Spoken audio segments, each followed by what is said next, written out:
ఓం నమ శివాయ, శ్రీమాత్రే నమః. మిత్రులకి, శ్రేభిలాషులకి, అలాగే నన్ను ఇంతగా ఆదరిస్తున్న యూట్యూబ్ ప్రేక్షకులందరికీ కూడా పేరు పేరు ధన్యవాదాలు.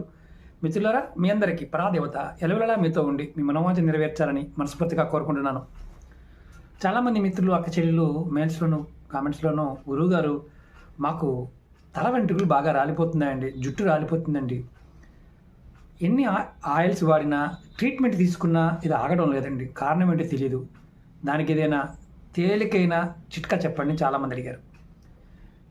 శాస్త్రరీత్యా అంటే జ్యోతిష ప్రకారం మీ జాతకంలో కేతువు గనక మైనస్లో ఉంటే, అంటే జాతక చక్రంలో దుస్థానంలో ఉన్న కేతు దశ నడుస్తూ ఉన్న ఆలోచన ఎక్కువ ఉంటుంది, మానసికమైన వ్యధ ఎక్కువగా ఉంటుంది, ఆ సమయంలో జుట్టు రాలిపోతుంది. దీనికి తేలికైన మార్గం ఏంటంటే ప్రతిరోజు కూడా మీరు మొక్కలకి నీరు పోయటం, మొక్కలు పెట్టడం అంటే గింజలు పెట్టడం ఇలా చేస్తూ ఉంటే ఖచ్చితంగా మీకు ఈ ఇబ్బంది పోతుంది. ఇది గురుబలం కూడా